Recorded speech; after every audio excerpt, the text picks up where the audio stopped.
What's up, everybody? Fred Richani of TSC. We have right here on the line a very special guest. He is a true baseball legend. He is also an entrepreneur, and he is a man looking to make a major impact like he did on the baseball field, now in the world of fashion. We're talking to former Boston Red Sox, New York Met, Mo Vaughn. Mo, how's it going? Good. How you doing? How's everything? Thanks for having me. Now, before we get to everything you've been doing in life after baseball, I know a lot of fans saw fond memories of you with the Red Sox, hitting those homers with the Mets. You got a new collection coming out, one that I think a lot of people, especially people your size and Frank Thomas's size, might be interested. Can you tell us a little bit about that? It's Mo Vaughn MVP Collections by Mo Vaughn Productions. It's a big and tall brand. It's on its third year. I started this because I was the MVP customer, looking for clothing, looking for style, looking for fashion. We are exactly that. Big and tall usually, gets, the worst fabrics, the worst cuts, the worst patterns. And this brand is all fashion for the big and tall guy. We are made in America, which is critical for our growth and what we're doing. We source our, like I said, we're made in America, so we source our product, out of LA. With that, we're able to change our styles and capsules as trends come. So we are on trend, big and tall fashion brand who services the big guy. And what we've seen, when we started this brand, is that through organically and social media, that this customer is very much wanting fashion, and we're bringing it to that customer as we speak. And what kind of market research did you do? I mean, obviously, you're somebody, Frank's somebody that are a little bit bigger than the usual guy. You're both great athletes and everything, and you have the dimensions of being big, strong, powerful athletes. I mean, was it just one of those things where you noticed like some of your colleagues, in the locker room were like, man, like we could really use some fashion here? Or did you have to do kind of a deep dive and explore and really find out like, hey, okay, there's a niche here. I should start out this MVP brand? For me, being a customer, you're walking around and, there's nothing bigger than a 2X, let alone a 2X tall. So, you're able to access. So I kind of like had half of a wardrobe. I had like jeans and no shirts, or, really I had to get my suits made or things made. So I knew there was something there to be done. And then, I have a partner, Diane Catulli, who's been in the business, 25 plus years. She really took a deep dive and figured out, just some reconnaissance that this is a completely white space. I have great ideas and great things to happen. Without a partner that can execute these things, this thing doesn't really, come to fruition. So that's a big part of it is my partner and what she does and her knowledge. But for me, this started basically because I knew there was nothing out there serving this type of guy. Talking fashion, I mean, you're working with Frank Thomas, and both you guys, iconic players, especially in the 90s. And you look on eBay these days or any store, like any stores in the mall and whatnot. I mean, vintage is back, right? As far as like the 90s and the old school jerseys. I mean, I told my friend I was interviewing Mo Vaughn. He got super hyped. Sent me a bunch of these screenshots. He's like, you got to talk to him about some of these shirts in the past that say Mo Vaughn on them that are still selling. I mean, even the original Red Sox hat, that of course you rocked. I mean, when you were playing back in the day, did you realize kind of the cultural impact that you were kind of having on fashion with Major League Baseball? I probably didn't, Brad. I probably didn't. I would lie to say if I did. Listen, I think, this brand is exploding and it's exploding, and I appreciate that, and I need to really look into that.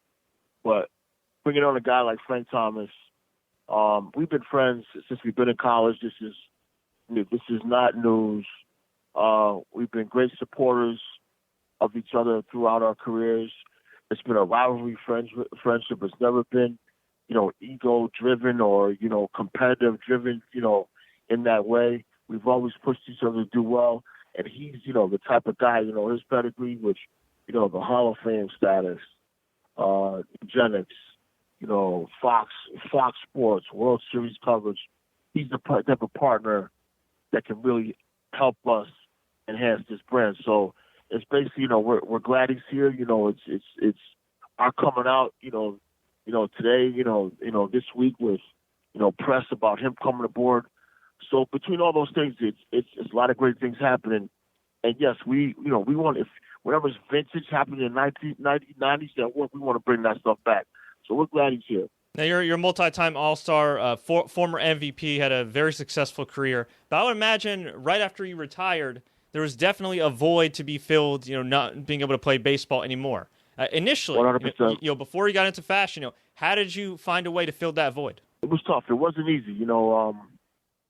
I would say to anybody that tries to evaluate an athlete after life, give that athlete he or she some space, because it takes a little while to evolve. Luckily, when I retired, I jumped right into the affordable housing game out of New York City. It got me going. Did it ever take away, did it ever relieve all of the things that I wanted to? No, it never did. But it got me on track to going in the right direction and gave me the ability to do some other things. So it's not easy. You have to have, a mind for it, realize that nothing will ever match it, but you got to try to get your body and your brain and your heart moving forward in the afterlife. Yeah, you had a great career, but you did have some tough times on the teams with the Red Sox, with the Mets. Looking back, though, when you see how fondly you're remembered, and I see you these days on the radio every now and then or making media appearances, and everybody, when you hear the name Mo Vaughn, their face just lights up. How does it feel after all these years to still have the respect of the fans? It's nice, I had some great Red Sox days. I was telling somebody yesterday, does anybody think in the tri-state area that I wanted to come back to New York and not perform? I'm 60 miles from my hometown in Norwalk. I went to college across the river in New Jersey at Seton Hall. I went to high school upstate, Trinity Pauling, upstate New York, Pauling, New York. Did anybody ever think that that's how I wanted this to end? But listen, some things happen, and you got to move on for it. So it's great now. It's been, I'm out 03. It's 19. It's 13, 16 years later, and people are seeing me for what I am, and it's definitely nice. How does it feel to be kind of a pillar of those Red Sox years, where obviously they didn't have the World Series success that they have now? But you're somebody that kind of was one of the building blocks. I've interviewed other guys like, say, Walter Jones from the Seahawks, who played before they won the Super Bowl and were Legion of Boom and everything like that. But he took a lot of pride in being one of the building blocks and setting the foundation. When you look at what the Red Sox are today, are you proud of the work you put in? And do you feel like you and your teammates kind of set that foundation for today? Listen, I hope we helped do anything toward them winning. And I said this before, when they won the first World Series in 2004, I felt all of the weight, all of the stress, all the losses, all of the big games that we never won, all that came off. And I'm sure that any Red Sox player with any significant time of service that played for Boston, it never got us to where we wanted to be. We were all ecstatic. And now, we're enjoying, 04, 08, all the 4 championships in the last 14, or so years. We are all enjoying that. So however we helped or didn't, or what we did, we are enjoying it now, and we're happy for all the success the Sox are having. Besides New York and Boston, what was your favorite city to play in? My father's from Baltimore. I loved hitting the Camden Yards. It was always great to go there. It seemed like when that ballpark was built, it's like you were playing in the video game. It was just bright. It was the best place to play. Still a beautiful park too. I mean, I know people that don't even watch baseball; they'll drive down there just to watch a game. Yeah, it's beautiful. I wish they would play a lot better, because that type of venue. But it was always a great place for me to play. Now, if you were able to go back in time or go back to the future, or however it may be, go back to your prime and play in today's game, do you think you'd fare better or worse than you did back in your era? I'd be just as good. And I would make a lot of money, because we'd be hitting for average and power. We wouldn't be having no launch angles, and we wouldn't be swinging up. We'd be driving and runs and doing what we had to do. So, I'd love to be playing today's game. If you were put in charge to kind of increase the appeal of the MLB, what would you do? Listen, you gotta love baseball. It's not going to become a 2-hour and 20-minute game. I don't care what happens. It's just not. You got to love the game. You got to love how it's played. You got to love, the change in the matchups. It's just that's what it is. But I would just say this. Get more baseball play people in the front office, on the field, manage their teams, coaches that know the game.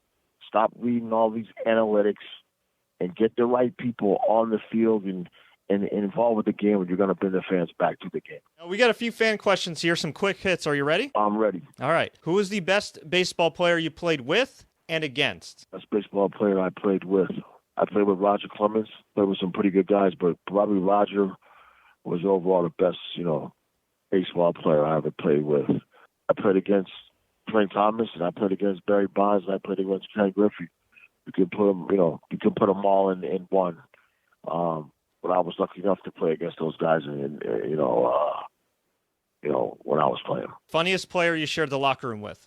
Roger Clemens. He's just comic relief. And it's funny because he has this persona when he goes out on game day, and he is all that. But the 4 days in between, he's the funniest man alive. It's unbelievable. It really is, to be honest with you. Harder place to play, Boston or New York? Boston. One team, one set of reporters all the way around. It's tougher than anywhere. At any sport. Football, basketball, baseball, whatever. It's the toughest place. What's the best business advice you could give anybody? The best business advice I would give an athlete is sign your own checks. Pay your own bills. That's the best advice I would give an athlete today. Sign your own checks. You're not IBM. You can sign your own checks. You got enough time, believe me. Favorite sport besides baseball? Football.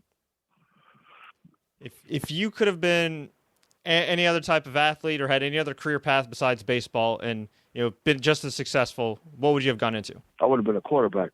New York Giants, Jets? Cowboys. Oh, okay. It's all right. You're sorry. It's all good. It's all. It is. All right. You know what? Okay, then Cowboys.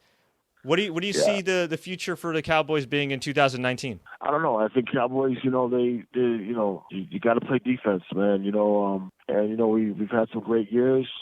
You got to win at home. I mean, look at the past, 5 years. Cowboys have been the best team in the NFC and have gone home in the first round. And you can't be a Super Bowl team when you do that. And we need to fix that. Can't leave you without having you talk about everything you're doing with Omni New York, a great cause. Can you tell everybody about that? Man, we know it's funny. Yesterday was our 15-year anniversary.